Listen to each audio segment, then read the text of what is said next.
Today we're with Darin Von Ruden, a dairy producer in Wisconsin, who is the board chairman and president of the Wisconsin Farmers Union. Darin, tell us a little bit about yourself and a little bit about the Farmers Union. Sure. I'm a 50 cow organic dairy farmer from Westby, Wisconsin. So our farm is located in southwest Wisconsin, 35 miles southeast of La Crosse, Wisconsin. So that's the closest major town that we live close to. Wisconsin Farmers Union is a general farm organization that was formed back in 1931.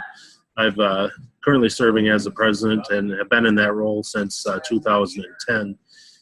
And so through that organization, we represent, all commodities or as many as our members want us to.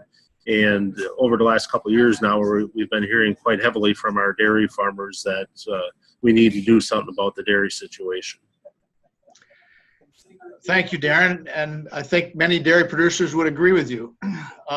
We did see a news release issued by your organization this week that while it advocated that trade barriers come down and that dairy trade internationally be allowed to continue unimpeded, you also made the release made the interesting statement that there's more to a successful dairy program than simply exporting our way to adequate prices. Maybe you could tell us a little bit more about the philosophy of your organization. Yeah, well, as an organization, we've had a supply management or inventory management language in our policy book for decades now already. And our thoughts on that is, as the world is maturing, more and more countries are starting to produce their own food needs. And so here in the U.S., in order to make sure that farmers are receiving a fair price for the products that they produce, maybe we should be looking at some kind of an inventory management program so that farmers, have a market here in the U.S., but any excess that we have shouldn't be burdensome on our market. And then also it shouldn't be burdensome on other countries' infrastructure themselves too. So, looking at the current situation and the talks that are going on between Canada, U.S., and Mexico, in the NAFTA talks, we shouldn't be looking at destroying their market for the benefit of our market. They're an established country. They've got, the will of the people is what they're doing with their supply management program in Canada. It seems to be working with the dairy farmers that we're talking to anyway. They're happy with it. Yes, there can always be some tweaks which they're trying to do. But here in the U.S., we need to take a look at a more responsible system than what we currently have. When we're going to a system that's generating larger and larger volumes of excess milk over the last couple of years. So large that our processors can't even handle that anymore. As farmers, I feel we need to take that responsibility in our hands.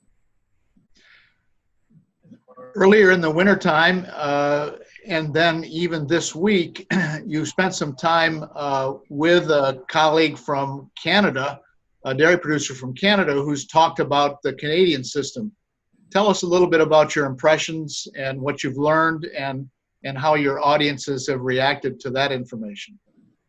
Yeah, so back in the middle of March, we had Ralph Dietrich, who is the chairman of Dairy Farmers of Ontario, and Mary Shirk, who is the vice chair of Dairy Farmers of Ontario. Both dairy farmers own dairy farms and also serve on the boards of Dairy Farmers of Ontario as farmer representatives.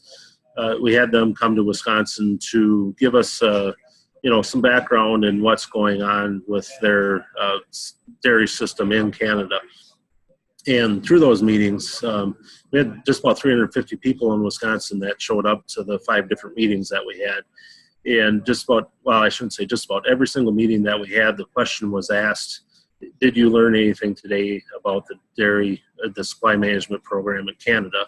And every meeting, just about every single hand went up. Some of the other things that we learned are that the dairy farmers in Canada have a lot of control over what happens with their dairy system. For instance, they set their quotas, how much their quota is going to be allowed. they decide on what the pay price is going to be, but there's a formula that's used for that. So in the end, they can say it should be adjusted up or it should be adjusted down. The only thing that the federal government in Canada does is to put tariffs on dairy products coming into the country.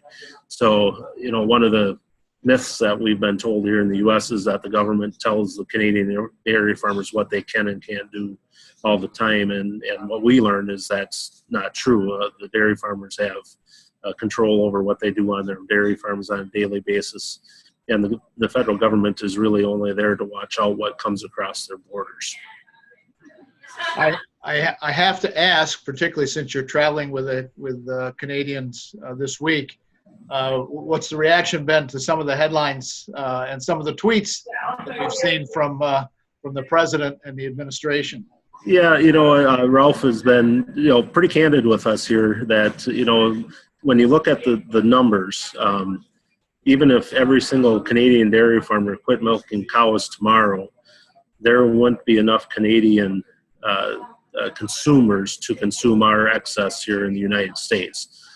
So if you look at the numbers, Wisconsin alone produces 30.1 billion pounds of milk. Canada as a country only produces 20.6 billion pounds of milk. So just the state of Wisconsin alone has 50% more milk than what all of Canada needs. So for our president to say that Canada's supply management program is the fault why U.S. farmers are suffering, there's really no truth to that at all. So, I think what we need to do is get back to the facts and the numbers and see what's really going on. And, their system is good for their country. It's not, they do export some product into the U.S., but we, on a dollar value, export twice as much into Canada currently. So if we start talking trade and trade deals, and all of a sudden they start throwing tariffs on the products that already is going in there, it's really going to hurt our market more than it's going to hurt their market, because we're going to be able to sell less into Canada than we currently are. Thank you.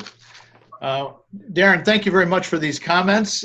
We've been talking today with Darin Von Ruden of the Wisconsin Farmers Union. We appreciate you being with us. This is Joel Hastings for DairyBusiness.com.